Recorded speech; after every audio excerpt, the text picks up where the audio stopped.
Is inflation becoming entrenched or is it transitory? The big debate goes on across central banks here in the West. Of course, there's a lot of evidence to suggest that it is beginning to pick up for the time being at least. But bond yields remain very low. Let's get an update now with what's going on with Daniela Sabin Hathorn from Daily FX. Danny, what's going on in the markets where we got this seemingly big pull between these two camps of low yields and this rise in prices, certainly in the West?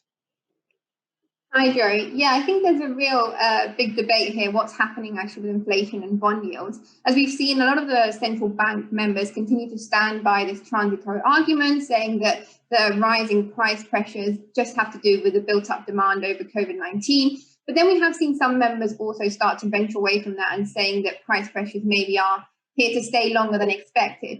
For me, the key to look out for is bond yields. And while price pressures are increasing in the US, in the Eurozone, in the UK, we are seeing these yields stay historically low for these prices. So that's telling me either two things. One, the markets don't believe the economic recovery is fully underway yet, or two, they actually really believe this transitory argument and they're really not concerned about inflation further down the line. I think if we look at the data, China has been a front runner with inflation data since the pandemic broke out. When we saw this big rise in PPI data and CPI data back at the beginning of this year, they were the one we were looking out for. And we were saying China's seeing these increasing numbers in inflation. Is that going to spoil over to the Western world? And China has notoriously been known as an exporter of deflation, mostly with globalization and the price wars. And that was the argument was changing at the beginning of the year, right? People were now starting to believe that China was exporting inflation. And now we're at that crossroad again where we're considering, is that actually the fact? If we look quickly at the chart of CPI and PPI data for China, we can see that the data has been growing quite significantly since the beginning of this year, but it has reached kind of this top here. And now the question is, are we seeing this divergence in prices? Is it just going to be a dent along the way? We did see a massive rise in prices back in 2020, as you can see here. And this is mostly on the rise of those pork prices because of the flu that we had in the industry. So that came back down and now we're back at around inflation levels. But if you look at previous years, 2017, 2018, inflation is still pretty low and it seems to be coming off slightly. That's also the same with PPI here. So the question now is, what does this mean? Is China now going to start exporting deflation again? Is this increase in prices that we've seen now coming off because demand has actually reached its peak? The economy isn't growing as fast as we're expecting. And that's really the question now is what's going to happen with this data?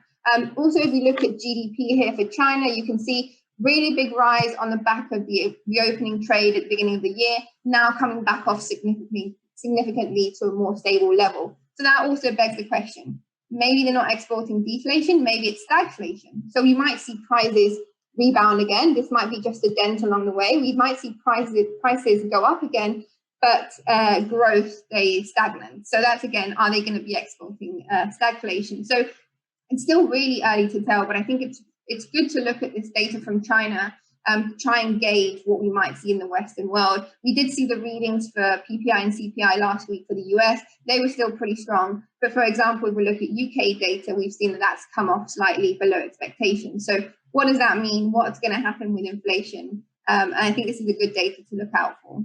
One of the interesting things about what's going on, of course, is what China is doing to commodity prices. We've seen the action recently, China trying to depress commodity prices. There's a lot of speculation within China that a lot of the froth is in the market at the recent highs that we've seen. So they've done all their best to pull prices back. One other factor, of course, we should be keeping an eye on is what China is doing with their own currency, because this also has an effect, doesn't it?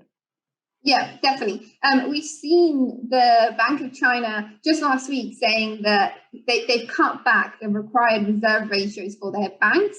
And that's telling you pretty much that authorities are worried about their economy and what's that doing. So if we look quickly at the chart of the Chinese yuan against the dollar, back in May, we saw how the Chinese government was getting a little wary, a little worried about this rising appreciation in the yuan. If we look back here from mid 2020, it's just been a straight down line for the dollar pair against the yuan. This is when the comments came here at the end of May saying you're going to have to change the reserves that you have in foreign currencies because we're not really comfortable with the appreciation of our national currency. So now we've seen the yuan depreciate against the dollar. This is also on the back of some dollar strength that we've seen, but a depreciating yuan is usually a sign that deflation will come along the way as well. So again, keeping an eye for these key things, what the central bank in China is doing, what are these inflation readings telling us, that could eventually give us a sign as to what may happen